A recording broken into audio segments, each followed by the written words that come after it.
All right, guys. It gives me great pleasure to introduce Professor Chris Barrett today. He's coming to us from Cornell, although doing a sabbatical down in Melbourne. Chris works at the sort of nexus between development and agricultural economics, and he works on topics such as poverty, food insecurity, and responding to environmental change. And his work has a lot of parallels with some of the stuff that we're doing here, including poverty and resilience and vulnerability. Chris has published some 14 books, 260 journal papers in journals such as Science and PNAS that have amassed some almost 14,000 citations. I first became aware of Chris's work through his work on poverty traps, and he takes a very quantitative approach to this. And it was actually, he works in a lot of the same areas that I do, including Kenya and Madagascar. So I've seen this really great body of work happening in the same areas. Now, I've recently got a chance to start collaborating with Chris. I co-authored a book chapter with Eddie Allison and Tim McClanahan on a book that Chris has edited on food insecurity and the potential implications for socio-political stability in that. Now, Chris doesn't work on fisheries yet, and I'm hoping that will change by the end of his visit here in a week. Like I said, there's a lot of parallels with some of the ideas and the concepts we're playing with, but a lot of our ideas stop at a high watermark. And I think the same sort of thing is happening with a lot of agricultural economics. It sort of views the fishery as somewhat distinct, and I think there's real great opportunity to merge both fields and ideas in there. So that's what we're hoping to do over the next week or so. So without further ado, Chris. Thank you very much, Josh. As Josh introduced, I have no expertise whatsoever in fisheries. My only experience of fisheries is I grew up on the Chesapeake Bay in the United States. And my first job starting at age 14 was pulling crab traps before dawn for local fishermen. So I appreciated that one commonly wants to exit the fishery. It's a hell of a lot easier to work as a professor than pulling crab traps. I work in systems largely like this one in northern Kenya, so the coastline is about a good 800 to 1,000 kilometers from this spot in northern Kenya. What I wanted to do today is have a relatively informal discussion with you about some of my group's research and some of the ideas we're working on right now, with an idea towards trying to provoke response from you, because as you'll quickly discern, there are, I think, very strong parallels with some of the work that ecologists do on resilience and resistance and some of the intersections between ecological dynamics and human populations that are both supported by and potentially supporting or undermining the resource base. So I'm hoping that I'll ignite some of that conversation, but I'm going to take this through the lens of poverty traps. So I'll start by first walking you through the basics of the economics of poverty traps. I'm expecting most of you are unfamiliar with that literature, so I'll keep it fairly simple and superficial, but those of you who worry about multiple states in ecosystems will quickly recognize most of the basics of this. And then I'll talk briefly about how a view of the economics of poverty traps is starting to inform the development and humanitarian policy dialogue on resilience, because they've completely appropriated the ecological term, but generally have no idea what they mean by it. Resilience is just a good thing, and then there's a lot of hand-waving right now in the development community. And talk a little bit about the links between resilience and poverty and resource dynamics. So interrupt me as we go. This is meant to be very informal. So the core motivation for a lot of my group's research is focused around reducing poverty and hunger. So I'm an economist. I'm literally trained as an econometrician. But a lot of what we do in my group focused on rural poverty and rural livelihoods necessarily crosses over into worrying about the natural resource base on which people's livelihoods depend. And this works out really well, I think, in the sense that I think of as reducing poverty and hunger, as well as conservation of scarce and threatened natural resources, as sort of twin problems that global society faces, and intrinsically linked in multiple different ways. One is a spatial linkage that, depending upon whose numbers you believe, something on the order of 70% of the world's extreme poor live in rural areas, and a roughly similar proportion depend upon agriculture for their livelihoods. There's a basic spatial co-location of the problems of extreme poverty, as well as most of the resource conservation challenges we face, coral reefs or forests or soils. There are also significant disease problems that increasingly cross boundaries. But there are also functional linkages, bidirectional causality, that poor people often are certainly not the only agents, but are often agents of environmental destruction or conservation.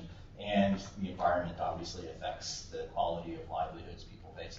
And each is also mutually caused by a variety of higher order processes. So there's a correlated linkage. For instance, when you have oppressive political regimes that both take away voice and power for people and often wind up running roughshod over a resource base. So you can have a naturally correlated problem of poverty and resource degradation that isn't about the dynamics between those two, but rather mutual causation by some outside forcing problem.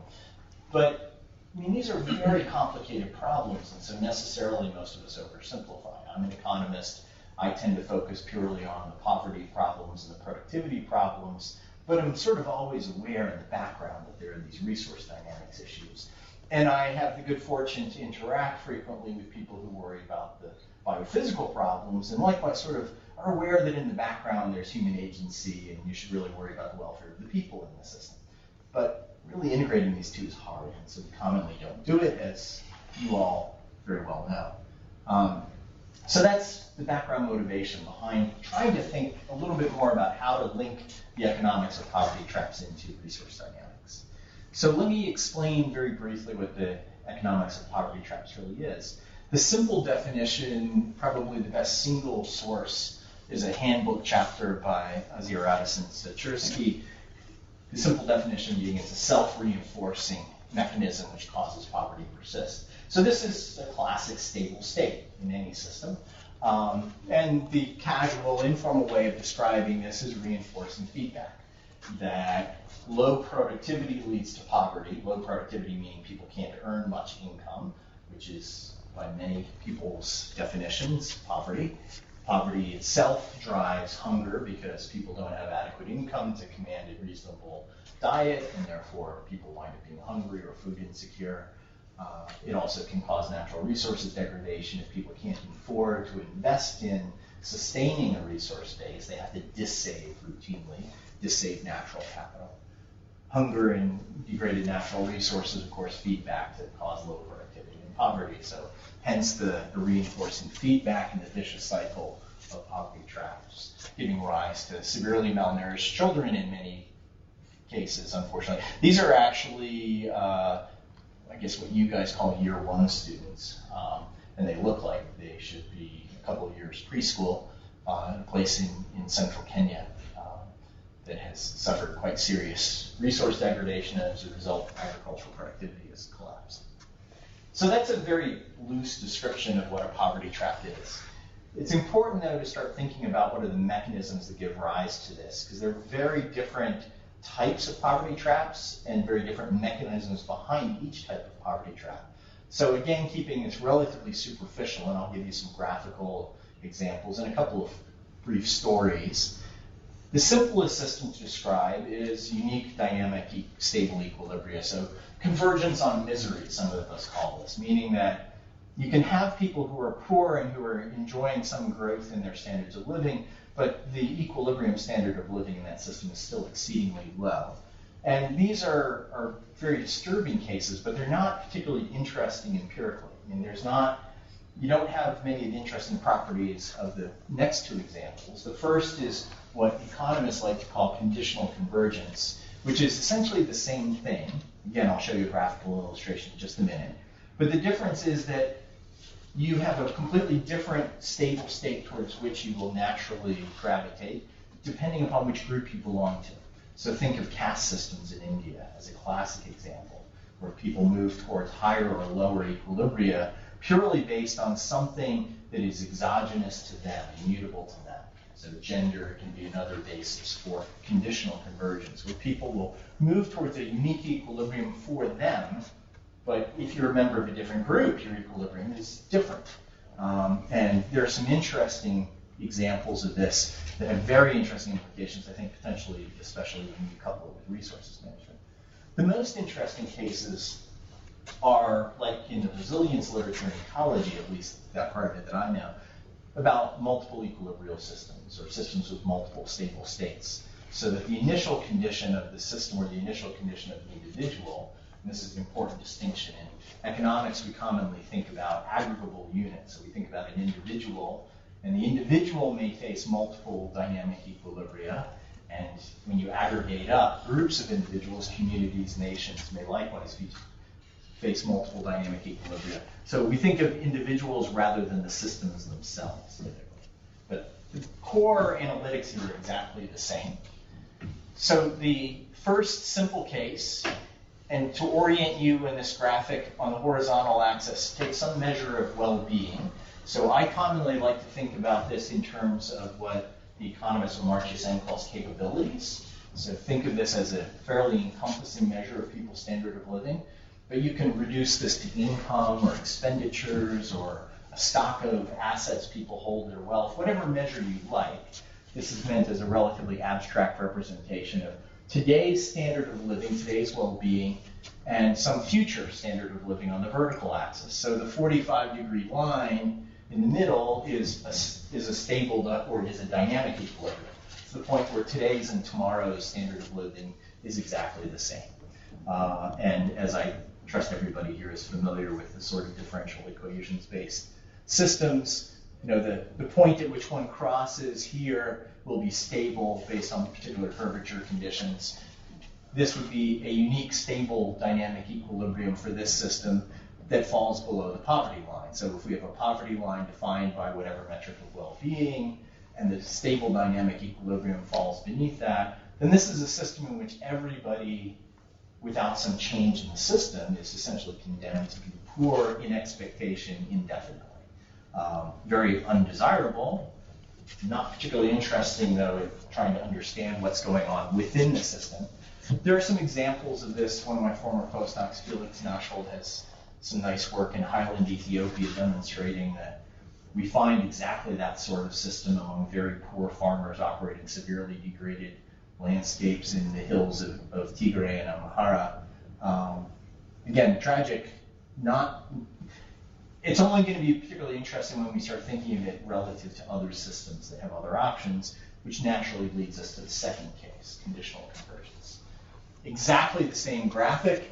This is the exact same path dynamics here, where, by the way, I should have made mention, the arrows show the direction of convergence, so those are simply the path dynamics. Above that point, you fall back towards the stable equilibrium. Below it, you move up towards it. The difference with conditional convergence is you'll have different group-dependent path dynamics. So to use the example I mentioned earlier, think of scheduled castes and scheduled tribes in rural India. Same former postdoc, Felix Nashold, has a nice paper documenting, he can map out these dynamics for different groups in India and show that according to caste, you have essentially a unique equilibrium with the scheduled caste, scheduled tribe groups having a unique dynamic equilibrium that falls below the poverty line in rural India, and the non-scheduled caste, non-scheduled tribe groups having a unique dynamic equilibrium that falls above it. So what's the implication of that? That means that you have a drought or a cyclone or some other sort of disaster that hits everybody, and nature may be indiscriminating and knock everybody backwards. But those who start off in a privileged social group will have structures that enable them to recover to a much higher equilibrium than those who start off in a disfavored social group. So we see examples of that in post-Hurricane Mitch Central America. We see similarly people who recover quite nicely. Their social networks offer support. They provide a system that enables complete and relatively rapid recovery to a non-poor equilibrium. And there are others who wind up never really being able to recover whatsoever, even though they may have started off temporarily non-poor. So you find lots of these cases of conditional convergence. And one of the really interesting empirical questions, I think, is what really generates sorting when we see these sorts of things? Is it something that is as intuitive as scheduled caste, scheduled tribe? And if so, what can you do about it? Does anti-discrimination laws, do reservations? India has introduced a whole series of reservations, political reservations to ensure representation and local governance power of scheduled castes. Does that sort of thing wind up effectively changing dynamics so that they can gain command over adequate resources, financial, natural, or otherwise, to shift their path dynamics? Once we start to see that sort of separation in well-being dynamics, how do we begin to move towards single equilibria that are non-polar? So can you target resources at the group that seems to face an undesirable dynamic? And that's the sense in which I meant that the first case is empirically relatively uninteresting, because it doesn't give us a point of comparison to figure out where's the variation that gives rise to some people who can naturally move out of poverty on their own, maybe not quite as quickly as we'd like, but we can see that that's where they're going, versus those in a low group who have very little help, very little prospect without help. So one nice example of this is just contrasting the story of a couple of different widows. In case, actually, there are three different stories of this that I have in my head of individuals who I know. The first is this woman who lost her husband. This is on the southern shore of Sri Lanka post-tsunami. So she lost her husband in the tsunami. He was a fisherman. That's a devastating loss, obviously, a primary income earner in her household, but she came from a community that had very strong social support networks. Her mother-in-law came to live with her to help with the younger children. The international community provided immediate and fairly generous assistance. You can see they're living in a tented community run by World Vision. She suffered a devastating loss, but her children are in school. The school fees are being paid by the community groups. Her mother-in-law is there helping her raise children. She's pretty much back to where she was before losing her husband. By contrast, this woman in northern Kenya, does anyone have any idea what this is she's feeding to her child? Probably not something you guys see in coastal systems. This is khat. Have you heard of khat? Khat is a narcotic that grows naturally. It's quite favored in the Arabian Peninsula. You see people chew this. It's a natural mild narcotic, and one of its desirable characteristics for a population like this is it suppresses hunger pangs. So you'll see women who can't afford to feed their children well, feeding their kids khat, and they'll get their child to chew khat because it will keep the child from crying, because the child doesn't suffer the physical discomfort of being hungry. So it's a rather disturbing thing to witness. You realize that this woman is both very clever and very desperate when she's feeding kids khat. So her story, she's actually a subject in a long-term research site we've got in northern Kenya, and her husband was killed in a car accident. So he had a pretty good job working with a local NGO.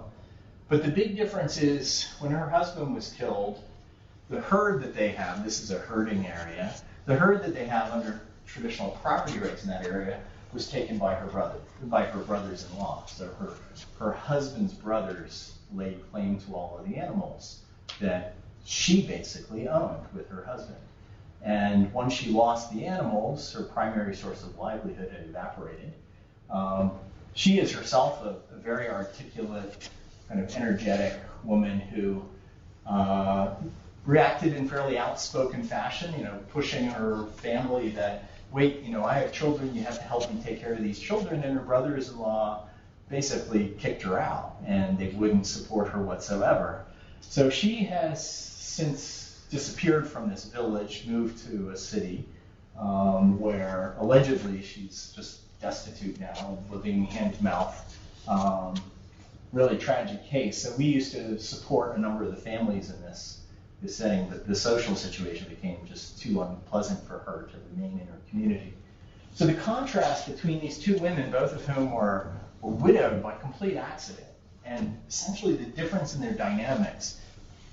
A shock happens to her, she can fully recover in relatively short order. simply because of the social arrangements that put her in a group that ensures that people can recover, versus one in which her claim to property was always extremely tenuous and based on her marital situation. And even when she's no longer married due to disaster, due to her husband's death, she still winds up being unable to recover. So these sorts of stories distinguish between groups and give us some clues on what are the underlying mechanisms that wind up leading to those low-level equilibria, where this woman on her own is basically unable to exit poverty in an extremely male-dominated, herding-based system with few options for women. There are a variety of stories like this in a book I edited a few years ago called The Social Economics of Poverty. And one of the other interesting thought experiments, I don't have any stories behind this, but if these were women who died and it was their husbands left behind as widowers, do you really think the story would be the same? So it's not just that the social system and the property rights regimes in this herder situation in northern Kenya and this fishing situation in southern Sri Lanka are different for the women. It's also that within the system they're almost surely different depending upon whether it's a man or a woman. So those are the sorts of conditional convergence stories. The cases I find most interesting are ones that I think are most closely related to the sorts of ecological systems that I suspect many of you think about. And these are where we have multiple dynamic equilibria. So by multiple dynamic equilibria, I mean the following. You have one equilibrium down here, we'll call it death in a few minutes, where well-being is as low as you can imagine it. And from that point, you can grow up to another stable state, which is very poor, but you're not dead. You're alive, but you're living sort of relatively unpleasant existence. You saw that woman feeding her child cod liver. There's an unstable equilibrium, and this is the tipping point, the threshold at which the path dynamics bifurcate.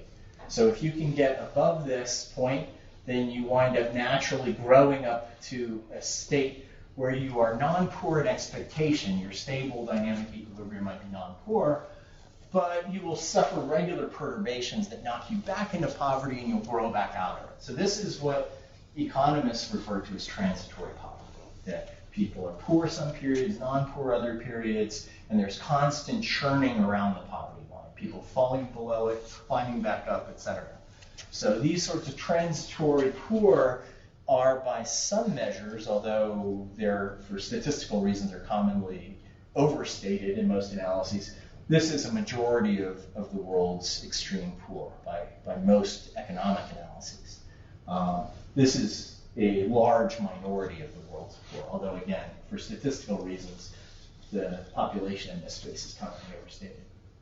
So then you have another unstable equilibrium up here, and a higher level equilibrium that people are expected to always be non-poor up here, so long as the oscillations, the shocks that hit their income, their assets, whatever measure of well-being you're using, fall all within this basin of attraction. Only when they suffer some catastrophic loss that tips them into a different basin of attraction do they now fall into a different stable state over here, or in catastrophic falls all the way down to the chronic poverty. So this probably looks pretty familiar. You guys would use reasonably similar graphics to talk about multiple stable states and ecosystems. So this has a bunch of really important implications, obviously. One is that in the previous two graphics, where you start doesn't matter, right? It doesn't matter to your ultimate path dynamics. It matters which group you're in, but it doesn't matter where you start. So initial conditions are irrelevant under convergence models of well-being dynamics. When we have multiple equilibria now, where you start matters. Initial conditions become paramount. If your initial endowments leave you here, you will be chronically poor in expectation indefinitely. You have to have some significant shock, positive shock, to tip you into a superior basin of attraction. Conversely, if you're up in this area, you would expect to be in this transitory poverty state in expectation. Seriously adverse shocks, however, can leave you chronically poor. Serious positive shocks can help you exit poverty permanently. We all live in this world up here, but in a world without unemployment and life insurance and all sorts of other things, you can imagine we could suffer shocks that could drop us into one of the lower two regimes. presumably most of us have safety nets that comfortably leave us up here, probably. Low probability falling into the other two. But that's not true for most of the world. So examples of that.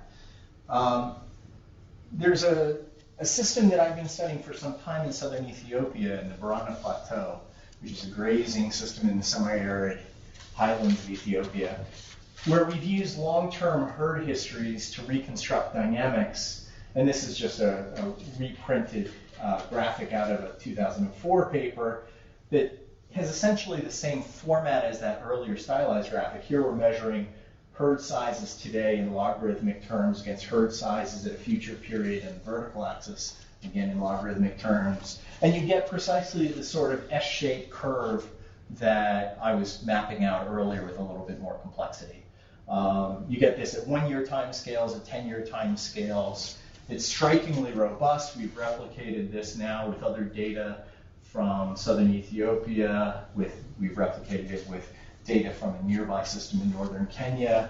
This seems to quite accurately characterize East African pastoralism, where you have a zone in which herders have typically existed with relatively large herds, that they move across space, taking advantage of spatiotemporal variability in forage and water, that they could migrate over long distances and long periods of time and maintain a very large herd quite well, thank you. And there would be shocks that would hit routinely, predators, droughts, etc., occasionally floods. But they could recover fairly quickly to a reasonably high-level equilibrium. So that equilibrium, roughly 30 to 60 cattle, depending upon exactly which system we're talking about. And when you're translating that into goats, multiplied by about 10. So you'll see, stable equilibrium herd sizes of 500 goats commonly in that area. But once you hit some tipping point in the system, that's commonly in the 5 to 10, some places 15 head range, cattle here, so translate everything into tropical livestock units. Now the system starts to collapse so that your lower equilibrium is a single cow. And that's where you're sedentarized. And when you're sedentarized, you're living in these small compounds where you all depend upon the same pasture, the same water sources, all within a day's migration out and back of where you live. And the carrying capacity of that resource, with a lot of people concentrated into the same villages, means that in equilibrium, people basically can have one cow only. If you fly over the landscape, you see these donut holes around the encampments where the rangelands are fairly denuded.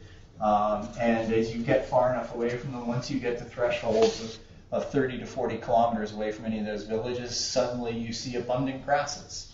So 97% of the Marsabit district in northern Kenya, where we've done most of this work, by the range handbooks, 97% of the area of Marsabit district is not degraded. But the population is very heavily concentrated in that last 3%. Sedentarization basically leads to very low herd levels, and those low herd levels lead to low standards of living. Child nutrition is appreciably worse among families that are sedentarized, living in towns, than in families that are mobile, living not in a town. They're constantly moving, which is a very unusual situation relative to cultivators, for example, where typically the more rural you are, the lower is child nutritional status. And if you live in a town, your children are much better off. Exactly the opposite in this system, and it's all driven by the underlying natural resource and climate patterns. That you can't sustain a large herd stuck in one place when rain falls intermittently and in very low volumes. You've got to be mobile to be able to make it in that system. So this is an example of Gabra family. Their home is on the back of that camel. That's everything. So they're on the move. You find that sort of multiple equilibrium isn't just a herder phenomenon. In a different system in western Kenya, we've studied soils and crop productivity, and in particular, what's the productivity of fertilizer applied in a maize-based system in western Kenya.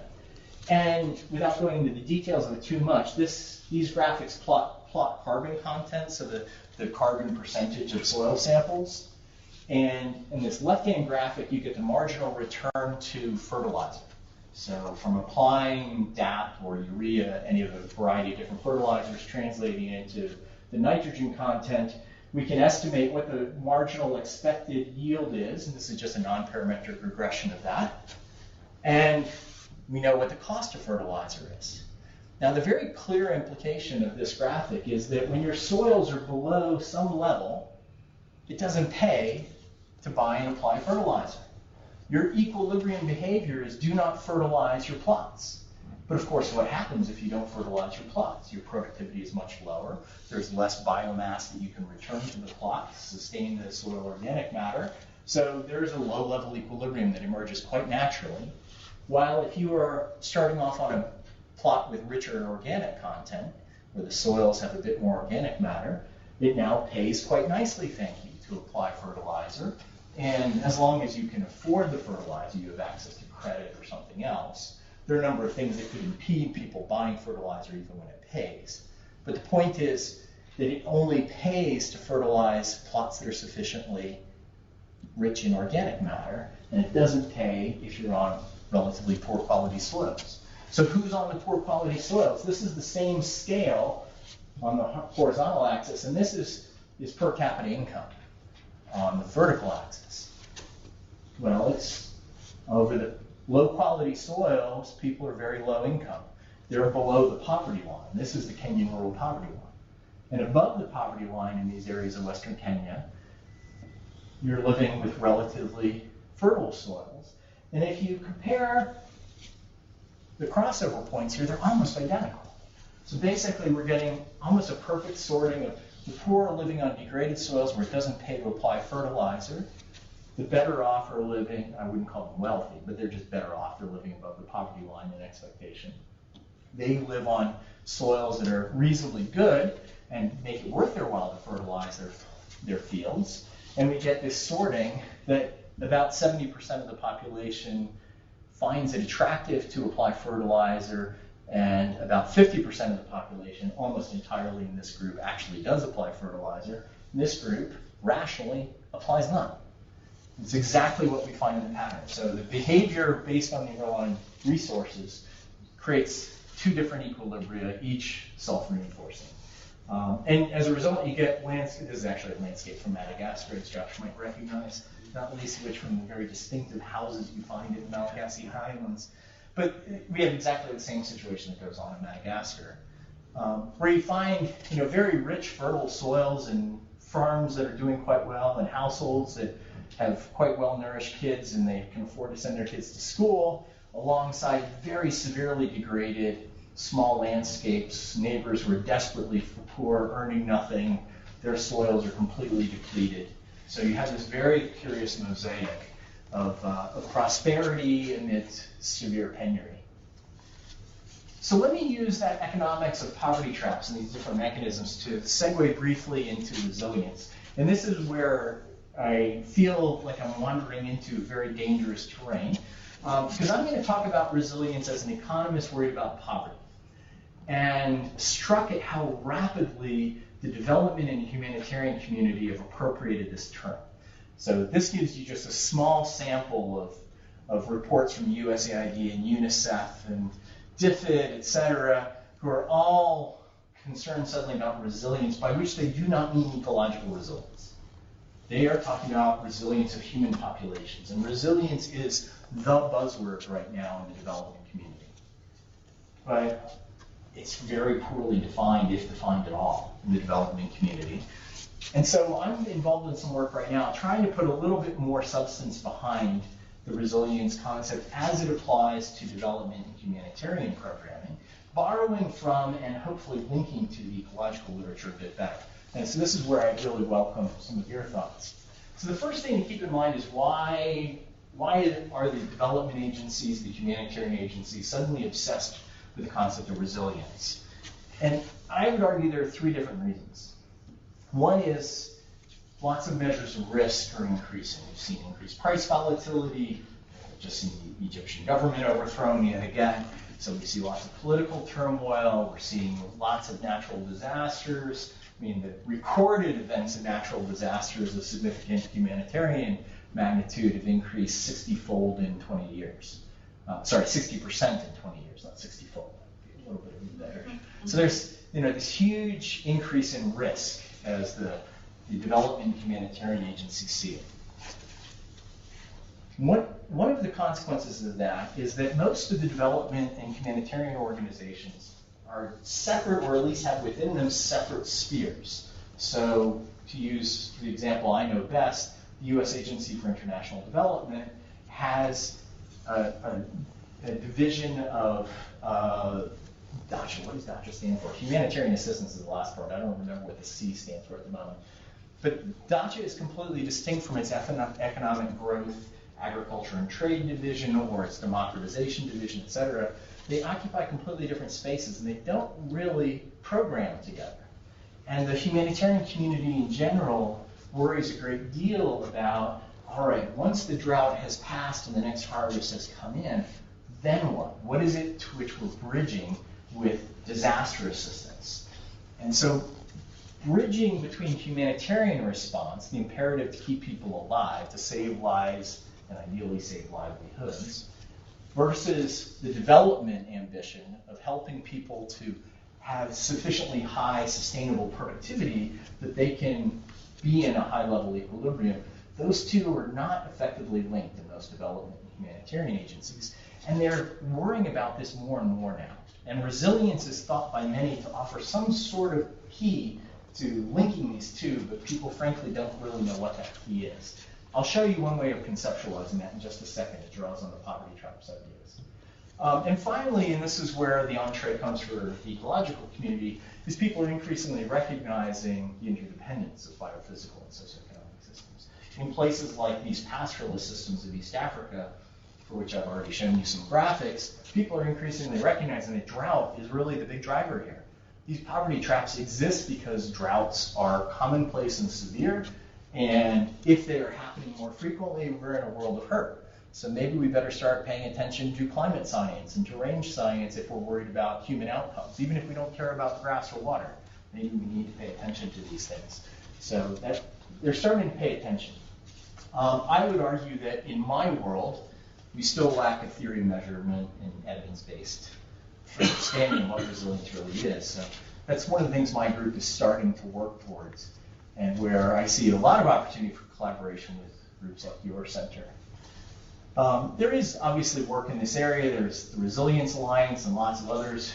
Economists haven't been engaged in this yet. Call me parochial, but I think we have a set of tools that may in some ways link more naturally to ecologists than that of some of the other social sciences. In particular, we tend to be mathematical and work in dynamical systems the way many ecologists do. And so there's some potential there not to displace other social sciences, which I think are incredibly important. Witness the sorts of stories I was telling earlier about women in property rights systems, but rather to make sure that we can use very similar sorts of analytics. And this is where the economics of poverty traps is essentially the same thing. Partha Dasgupta and Alex Travis and I, it's a really terrible photograph, by the way. Just notice how poor the resolution on this is. So we guest edited a PNAS special section a couple of years ago on biodiversity conservation and poverty traps. It was all around this idea that the same mathematics of ordinary differential equations in dynamical systems underpins resilience and multiple stable states in ecosystems that's abundant in the conservation biology literature, and it's also the root of the economics of poverty traps. So we had a collection of papers that started to try to integrate those a little bit. What I'm now trying to do with some others is think about pushing this into resilience more explicitly. So this is a variant of the graphic you saw before. Again, today's capabilities on the horizontal, future capabilities on the vertical, 45-degree line and dashed line here, and the conditional expectation function, this blue squiggly line being that multiple equilibrial dynamics. You don't need that. You can do this with conditional convergence. This is just much more interesting. A couple of things that are different here. First is, this is just depicting the transition, the path dynamics and expectation. But it's really important to pay attention to the transitions around that, the conditional transition distribution. So if you turn your head on the side, for those of you who aren't familiar looking at these sorts of graphics, just think of this as the density around the mean, conditional on where you start. And so the point here being that the means depend upon where you are in your initial conditions, but so do the higher order moments of the distributions, the variance, the skewness, kurtosis, whichever moments you're interested in. The whole distribution is different. And as a result, risk can be radically different. As depicted here, the variance is increasing in one's initial state, but in many systems, like when I was describing before, we sit in a non-poor state with lots of safety nets. The variance is probably decreasing in wealth for us. The probability of us suffering catastrophic losses that cast us into a range where we're really worried about dying of hunger, the probability is essentially zero for those of us in our room. But there are people with big herds, for example, who are clearly non-poor in the systems I work in, who face a non-trivial probability of that happening. So these sorts of distributions are very much dependent upon the underlying social and biophysical system. But so how this can work in thinking through resilience, and especially the merger of humanitarian and development concerns, the humanitarian focus is very much on the lower tail of these dynamics, where people are worried about preventing death. They're worried about saving lives and livelihoods. And the humanitarian preoccupation is we have a group of herders who suffer a drought and they lose herd size. And now they're down to one cow, or worse, they're down to 2 goats. And it's not clear that they will survive. So the humanitarian imperative is give her a cow so that she can at least be chronically poor but alive and feeding her family. So the humanitarian response to drought in pastoral systems overwhelmingly consists of 2 responses. Food aid, which is the most basic of handouts that just keeps people alive and nothing else, or cattle restocking that consists of giving people a single heifer and nothing more, which is nowhere near enough to get you back to dynamics where you're migratory. So these are both responses to keep people from being in the humanitarian emergency zone where they naturally collapse to death because their resources are so egregiously insufficient, but does not give them anywhere near enough to graduate out of chronic poverty. That's the humanitarian imperative. Defend this tipping point. Very much like ecosystems work, where you're worried about a system that is already in a reasonable state. You're worried about degradation that's pushing it closer and closer to the edge of the basin of attraction into which you think it'll collapse into an undesirable stable state. So it'll move from and gather like coral to seaweed. That those sorts of different stable states have some tipping point. You're trying to defend against that tipping point. Very, very similar conceptual apparatus to the humanitarian concerns.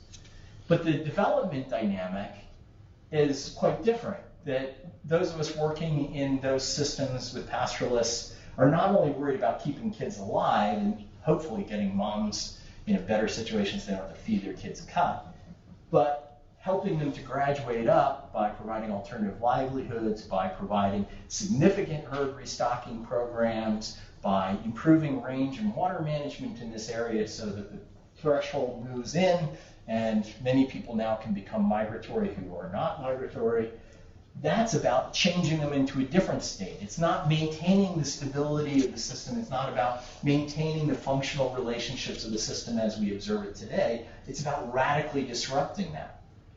And so that's the sense in which the resilience literature and ecology around maintaining the integrity of relationships, functional relationships in an ecosystem, is only asymmetrically relevant to the development and humanitarian challenge of resilience. It's exactly what the humanitarian challenge with respect to resilience is, but it's not at all what the development challenge is in places that start off in chronic poverty. If you start off in a system that's reasonably comfortable, maybe not quite as high standards of living as we'd like, but they're doing okay. Southern Sri Lanka as an example. Fishing communities there are doing pretty well. That's essentially the same thing as ecologists would about. But so this has a number of key features. Initial conditions drive dynamics. Transitory shocks can have permanent effects by pushing people into different basins of attraction.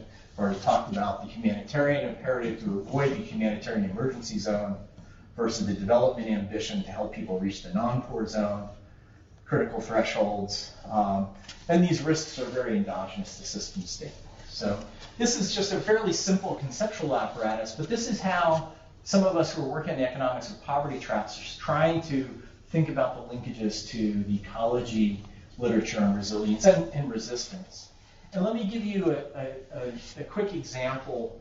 Again, these herding systems in southern Ethiopia, where we've gone and interviewed herders and asked them about their sense of what the herd dynamics would be if faced with different rainfall states.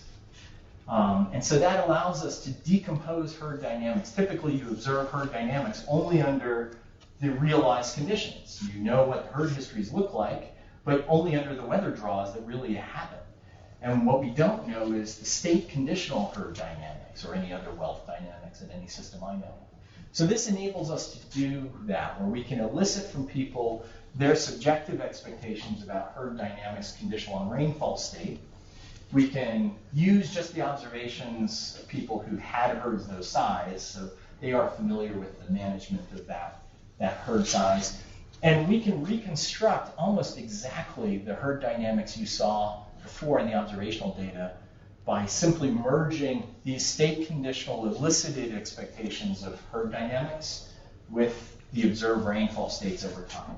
So if we just treat observed herd dynamics as a mixture distribution, drought years, good years, in-between years, each matched with a state conditional herd dynamic, and now blend those using the frequencies we see in the historical weather records, we can reproduce that herd dynamics, that F-shaped herd dynamics, almost exactly. I mean, basically what this is telling us is people understand their system.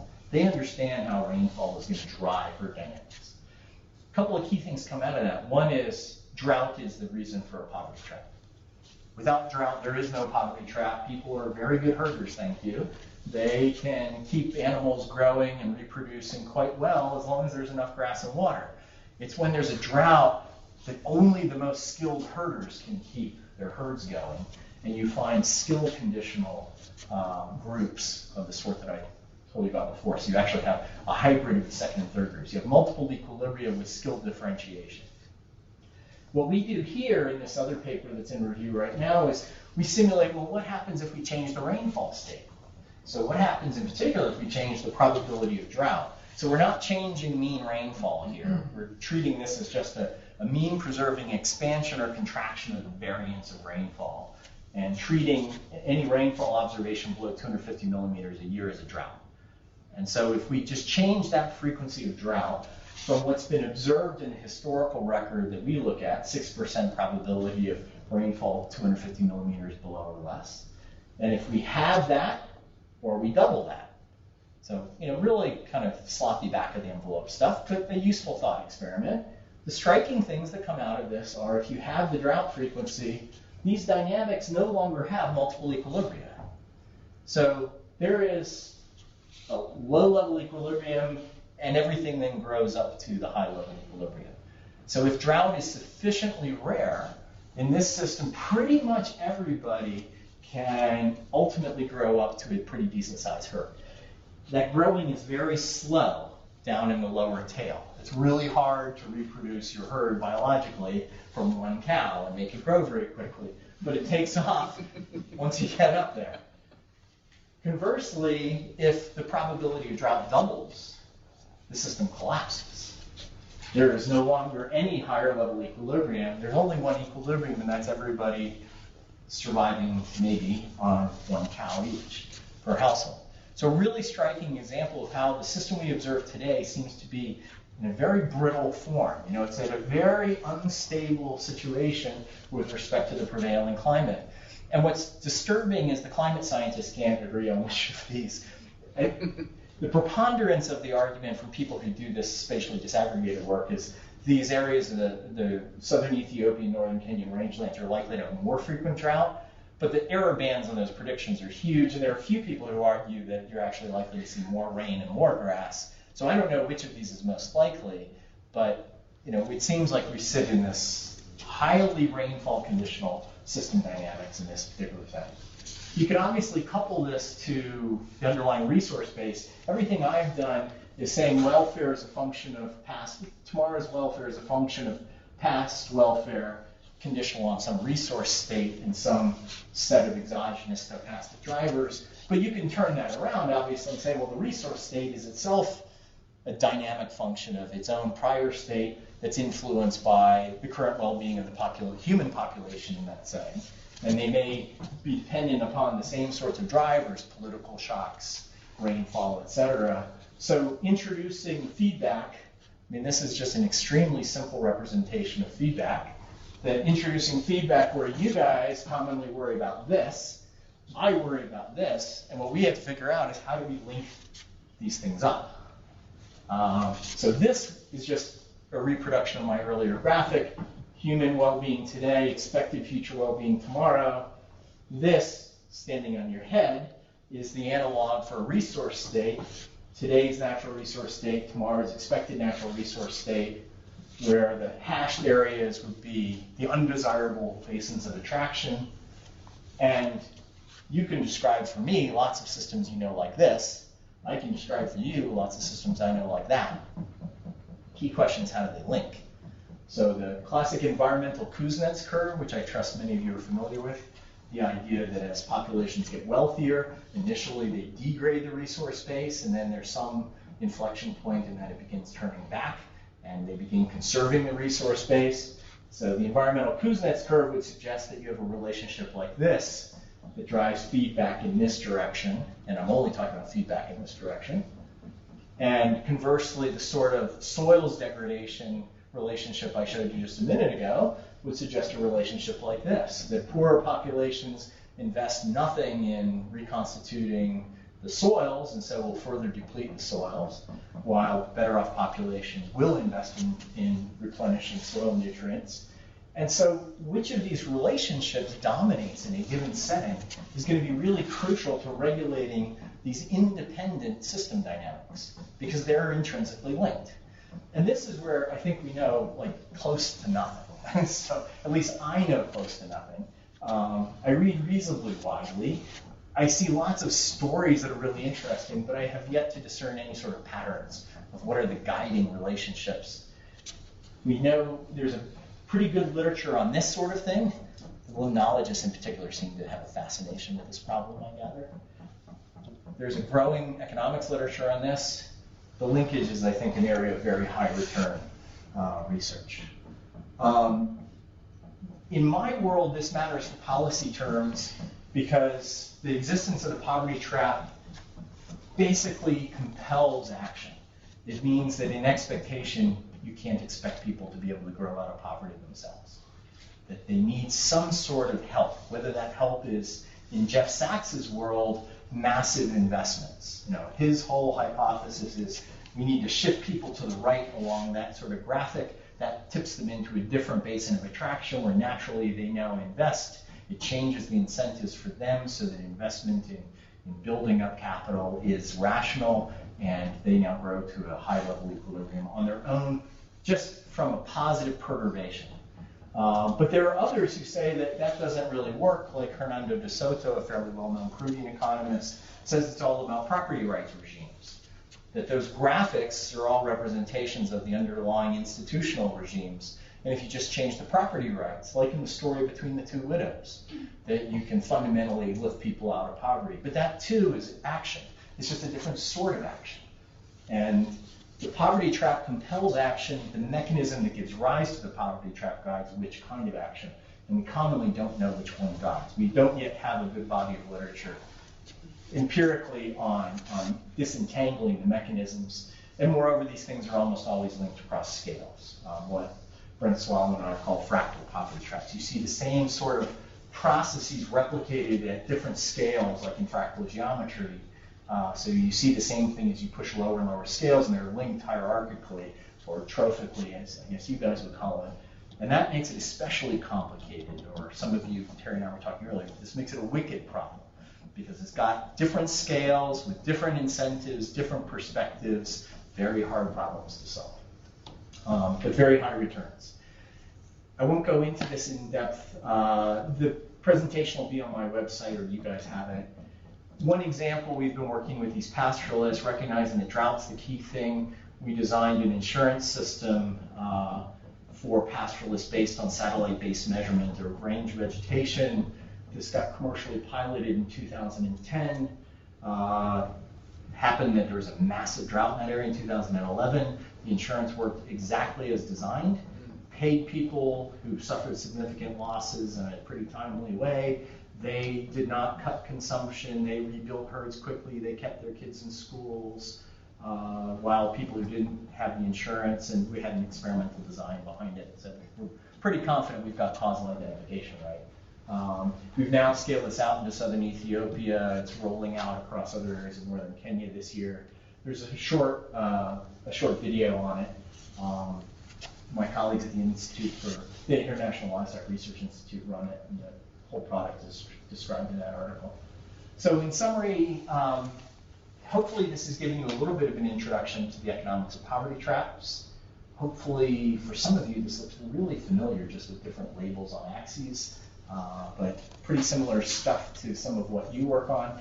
And I think this is a really prime opportunity for cooperation across disciplines, where my preoccupation is figuring out what are the things we can do to effectively intervene to prevent people falling into chronic poverty and to help those who are in chronic poverty exit.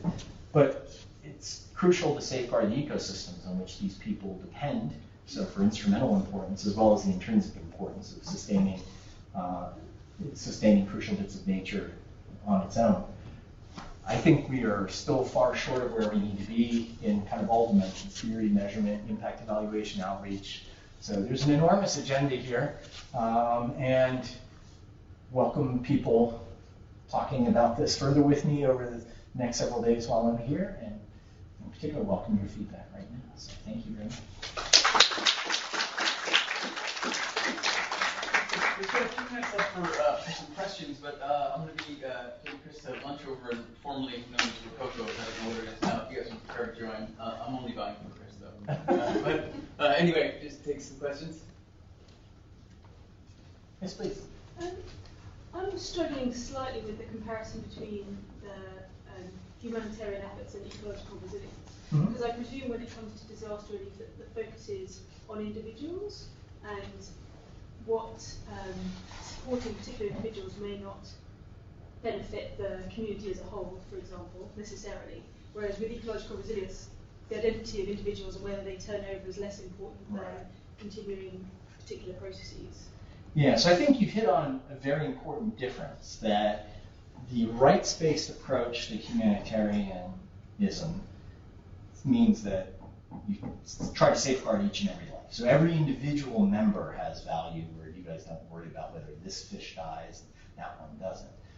But there is equally a community. Well, sorry, that was probably stated a little crassly. But some people get very attached to it. Can I at least make the claim that there's an ordering here? That the likelihood that people are really wedded to each and every individual member of each and every species is greater in the humanitarian community. So that does create a difference. But recognize that you still have the same community level logic too, because that graphic can be aggregated up. And indeed, most of the humanitarian response community now really focuses on community level response and tries to devolve, for example, the allocation of food aid or work under public work schemes, et cetera, tries to devolve that to community level management, much in the same way that you have community-based resources management. So the analog here that I'm really trying to emphasize is just that trying to prevent collapse, trying to defend the system as it presently exists and enable either rapid restoration to its previous state, if it's already suffered some sort of serious shock, or prevent collapse into the point where it would degrade naturally to an undesirable state. The question of whether that applies to each and every individual or whether it's just a community scale issue is of second order importance for what I'm trying to push. But you're bringing out an important distinction. Yes, please, Terry. Using all the graphics you presented in Institute for Ecology as well for equilibrium, states. And language like collapse and focus on endpoints tend, I think, to underestimate the importance of transient dynamics, which can be quite long. So there's a trend in the recent ecological literature to look at things like strengthening feedbacks and the generation of hysteresis, and to try and understand how you go from one stable state to another one, rather than just focus on the endpoints. You see that emerging with your view? No, so I'm usually accused of being a serious disequilibrium guy in economics because we are such an equilibrium-focused discipline. So your point's very well taken. The graphics is depicted in showing expected path dynamics. Most of the path dynamics are out of equilibrium by definition. So you focus on the stable states or the stable dynamic equilibrium as the kind of centroids of basins of attraction naturally. But almost all the time is spent away from those. I mean, that's every system I know of.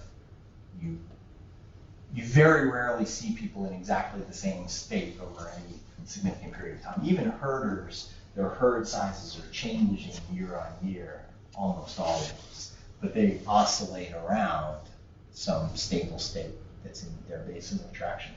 In the economics literature, maybe just because of how we're trained, we tend to think in terms of the equilibria and then describing the transitions between them. But very few people look at this question of what's the rate at which you move from one to the other. So how do you strengthen feedback? That's not something that it exists, but it's very uncommon to find in the economics literature. It's just taking over in ecology. Most of the ecological regimes, empirical studies, are on temperate lakes that flip in a single season. Yeah, notice. But and they're easy to experiment with at a small scale. But for a coral reef, a flip typically takes several decades. And for a coral reef system, like the Great Barrier Reef, it can take 100 years or more. So those sorts of slow transients often mask the underlying bifurcations that might be happening. And that's, so I've got there's in passing a citation of a paper I have coming out later this year with Michael Carter, so Michael and I have jointly and independently spent a lot of time trying to estimate those sorts of path dynamics in economic data. And we've, in several systems, successfully identified multiple equilibria.